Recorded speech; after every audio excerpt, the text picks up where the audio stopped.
What happens when a doctor and her toy creator sister collaborate? You get a company called Playhouse MD.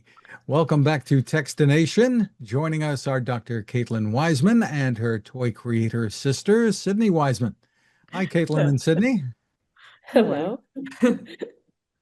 So, as sisters, they both answer at the same time, of course. So, Sydney, we have spoken many times before about some of the wonderful award-winning toys that you have helped to create.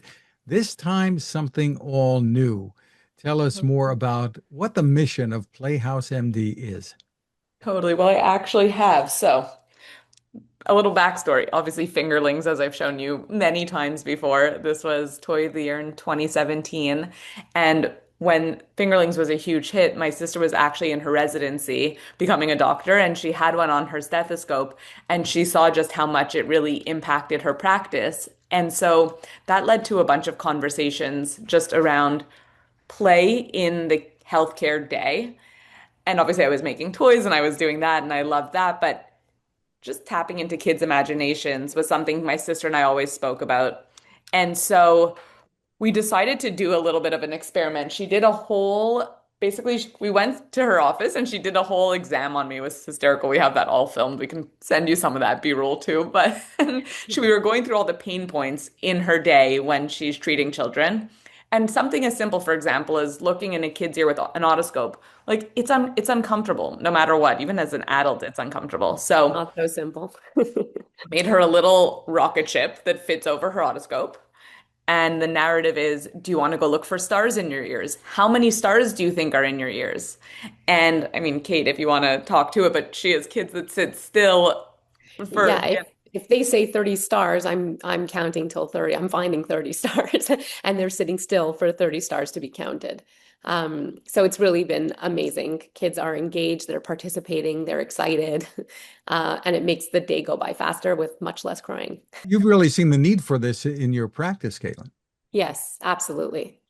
Absolutely. I think it's something that, a lot of people have thought about, want to do. It's like, how can we improve the pediatric experience? And ultimately, people just find that if it takes too much time to try and do that, they'll pass. And that's where me and Sid are like, we can find these time sensitive, very creative ways to make this experience better for kids. and more efficient. And so we Yep. saw this response in the doctor's office. And obviously, it's really tough to tap into the doctor's office. And we're making really good progress there, which we can get to eventually. But my background was in retail and really understand that world. And my sister is a mom of two, and all of my friends have kids. And everyone was like, this is so great what you're doing in the doctor's office. But what about at home? Like everything at home is really challenging too. This is a nasal bulb that goes towards your kid's face and goes to take boogers from their nose. And we were like my toy head, I look at that, I'm like, why isn't it a narwhal? Like why it could just be a narwhal or same thing. Like this is a nasal aspirator and they sell millions of these. And so we're looking at this and we're like, it's an elephant and it goes to eat your boogers. And why not make it light up so you could do it at night? Because that's oftentimes when you have to do it. So, yeah, it was all about adding imagination and play into the kids' healthcare day to make it a little bit easier for the parent and more enjoyable for the kid, ultimately. So it's like turning the fingerling lady loose in the medicine cabinet. Literally. It's like, give me a challenge, you know? It's fun. So sometimes this is from personal observation, some push and pull with siblings, but it seems like there isn't a lot of conflict here. Did you No, go back and forth with the ideas? We really complement each other. We have very defined roles in terms of how our brains work and what we can offer. And I think there's little overlap in terms of our responsibilities, let's say. So we mesh together perfectly. And I know like things that are in Sydney's wheelhouse are definitely out of mine. And she has like I knew she was always amazing with fingerlings and working at WowWee, but like beyond impressed with what it is to be a CEO of a company and how she manages everything and delegates and is the creative. It's really amazing. And then I feel like where it comes to the medical stuff, Yeah, yeah. No, no. I'm We're going, we're yin and yang and yeah, like it's it's unbelievable. My sister, like I like that. Forget what I do. I'm very fortunate to be able to focus on it entirely. My sister does 3 days a week as a doctor, 2 days a week as Playhouse, 7 days a week as a mom of two. And then now we added in this content creator on top of everything that she's doing That's already both too. We've both had of us. videos, so many videos go viral on TikTok just because what we're doing seems to really resonate, thankfully. And my sister's been making these videos that also have millions of views on top of doctor, chief medical officer, mom of two. It's been really remarkable. And I think we're very fortunate that we complement each other. Our whole lives, it's always been like this. Honestly, we like literally like lived together until she got married. Like we've been inseparable our whole lives. But she, it's very much. I'll have an idea, whether it's wacky or great or brilliant or whatever, and I'll call her and I'll be like, Katie, what do you think about this? And she'll be like, that's not going to work. It's not safe. It's not, like you're never going to get a kid to sit still. And then I'll be like, okay, but what if we do this? And she'll be like, oh, okay, that's awesome. Let me try it on Leo, or my Yeah. nephew, like Toy my tester. favorite human in the world. And her son has been our toy tester. Like, this is a medicine dispenser. We have him when he was so young, like, do you want medicine in a rocket? And he's like, yeah. And he's On like a sitting 3D still. printed rocket. Yeah. And he Yeah. really like he used to push the medicine dispensers away because of course like they're scary and they're like what is that? Get that out of my face. But here's a rocket ship coming to make you feel better. And he we would test and we were like, wow, we're onto something. And he's become our he knows every product in Playhouse. He can tell you what everything does. This is one we have coming out soon. It's a giraffe thermometer.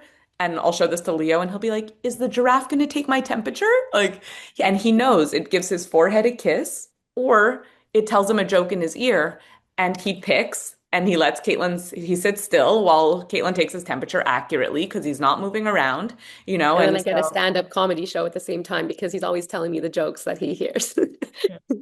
That is just awesome. So we've got the built-in testers right there. Totally. Terrific. Tell us about taking this to market. Sydney, you're so good at doing just that and with the videos and everything. So tell us how you've taken this off because this is just really a few months old, right? Yeah, so it's been about 6 months. We launched on June 11th, which was International Day of Play, and we launched direct to consumer and with baby lists. So really like a small launch because again, like different than toys, I just really wanted to, it's a different category, it's a different shopper. It's not so holiday driven. Like it's very, I'm having a baby. This is what I need, or this is what I think I need. There's a huge educational element to it, which I think is what we're learning and seeing. And definitely a different growth trajectory than the toy world for sure. And so we just wanted to get a barometer of how people responded to it before we really spread.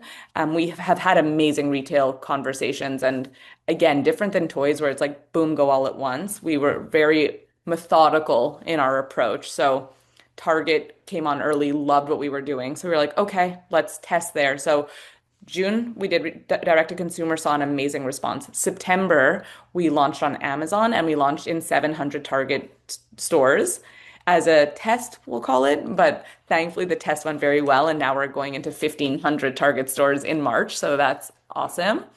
And Amazon is being run by McKesson, who is the largest medical distributor, yeah, in the US, and they really love our mission and what we're trying to do. So they're our distributor for our retail side for all of our products. And then we're having conversations now how we get into the B2B side for the rocket ship otoscope cover because that category really different than toys completely with respect to doctors is it's really pull versus push. McKesson will never force something down a doctor's throat, and I totally appreciate that, like from a like ethical, and we really want doctors to want to use it.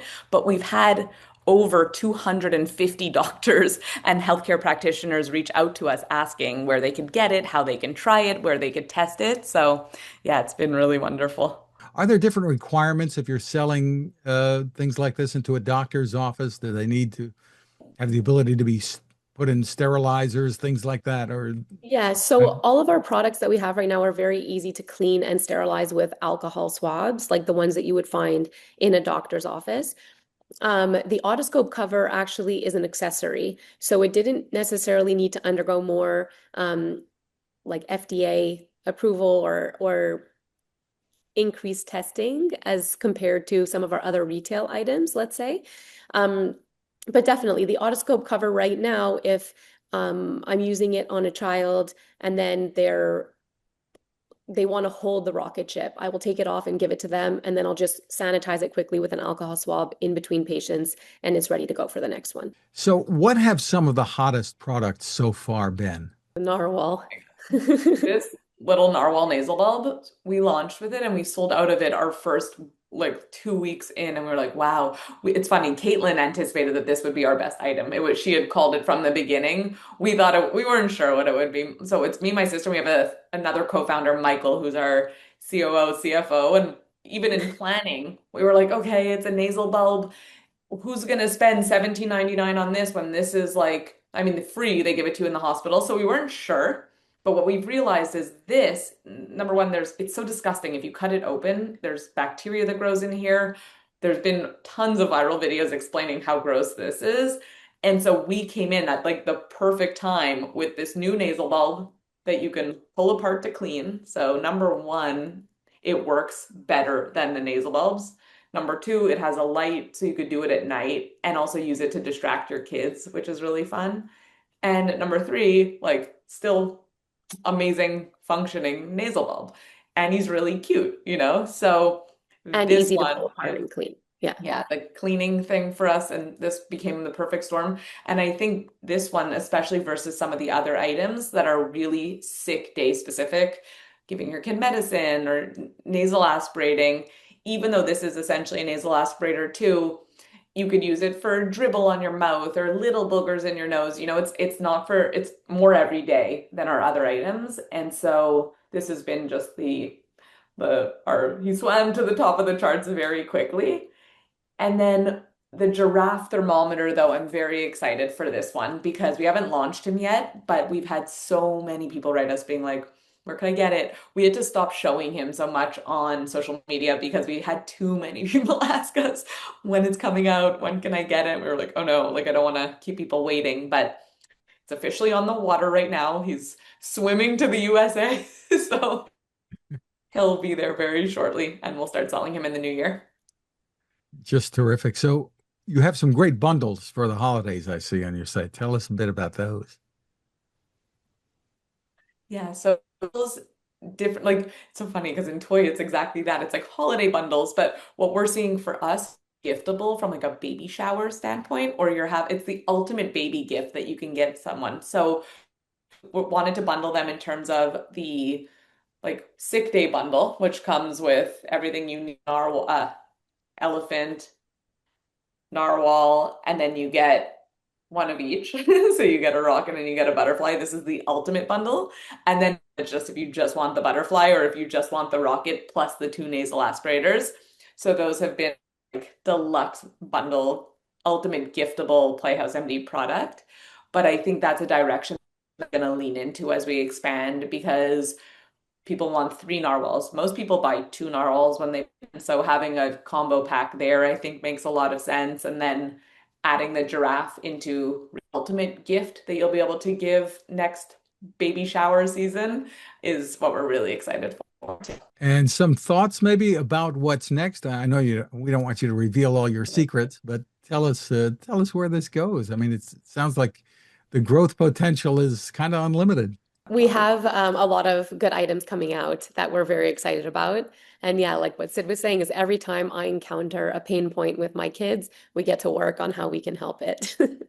And I have a 3.5-year-old, almost four actually, and 18 months. So it's constantly changing. They grow so fast, and the pain points are never ending. So, yeah, excited for what we have coming though. I think we have some really, really great items. And then it's also like we are mindful of taking our time for each one to make sure that we execute them all really well. Already have ideas for where we want to go the following year as well. So pacing it out. Both in retail and doctor's office. I think Yes. we're really excited to understand our relationship, to continue developing our relationship with McKesson because I think we're both not most passionate, but like our real passion lies in how we can add play to the kids' healthcare day in at a doctor level.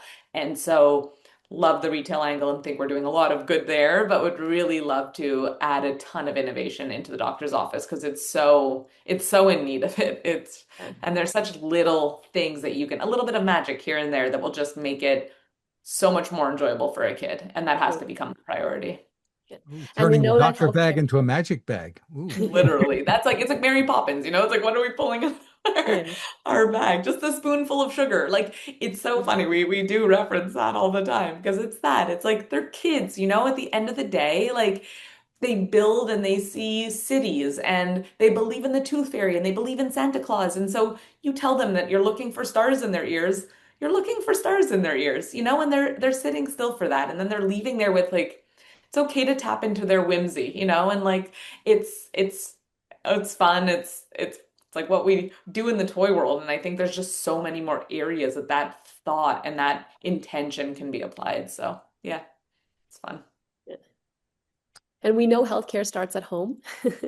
But and like creating a positive experience with healthcare can definitely start at home. So kids are not conditioned to be scared of going to the doctor, but in the doctor's world, there's so much that we can do to help the kids. I have to ask you, Sydney, and Caitlin too. It sounds like, how do you keep this childlike curiosity, enthusiasm in creating these things in the business world? We have I good don't know. parents. Yeah. And we got our parents. I We mean, have like I think playful parents, not good pet. There's not good parents. yeah. We have playful parents, and we So were brought up, I think, very much in this storytelling world and to engage in like what's being done to us with us, to storytell, to use our imaginations to improve experiences. And then Sydney, I think, kept it forever for longer. I probably lost it a bit. And then when I had my kids, it's like Leo, Romy less because she's younger still. Leo's imagination is yeah. just That's what I great. was gonna say. He brings it out. Like it's like we held on to what we had, and thankfully it's like what I've done. And I think what we do and what I did in toys too is just stay close to kids, you know, and like Yeah. it's like the empathy. I think as long as we're empathetic to what kids are doing and how they're feeling, like I think that's always been the real key, even to making fingerlings and even to kind of the fairy jar. I think we did the fairy jar once on when that like that was really like the biggest toy that helped me understand how deep a kid's imagination is. I had this virtual fairy jar that you walk around and you catch fairies, and we had videos of kids sending us, like their parents sent us videos of kids walking around and catching a mermaid fairy because she was in the bathroom and she was like, oh my God, I caught a water fairy, you know? And they really believe that these fairies are flying in and that's so special, you know? And so I think that's what we do. It's like we really are always constantly looking at what is resonating with kids, which animals do they like best? What toys are they playing with now? What characters are they watching on TV so that that keeps us current with where 3-year-olds are today, you know, and then we can use that knowledge to then shape how we develop at Playhouse for sure. And then, Well, like, we do rely also on parents. Like, we give a playful prompt. So we encourage a narrative or give an example of a narrative that you can use for the items. But for example, like, so we have the rocket ship dispenser, which Leo will usually choose, but he's very into the Grinch lately. So when he's sick, we'll be like, well, this is going to give you Grinch breath. You know, your medicine today is going to give you Grinch breath. Or like something like this, which is like apropos to what Leo is very interested in right now. So we give an example of a prompt, but we do encourage parents to tap into their own creativity and into what their kids are excited about at that time. it sounds like Leo needs a title in the company to me. He is chief play officer. He literally is. He's our chief product tester. Yeah. That's what we called him. Yeah, he's Perfect. so And cute. and your parents have to be awfully proud of what you have both accomplished here as well. So the Yeah. site for more is playhousemd.com. Dr. Caitlin and Sydney, thank you so much for spending time with us and congratulations. Thank you. Thank you. Thank you so much, Fred, for doing this. This was awesome.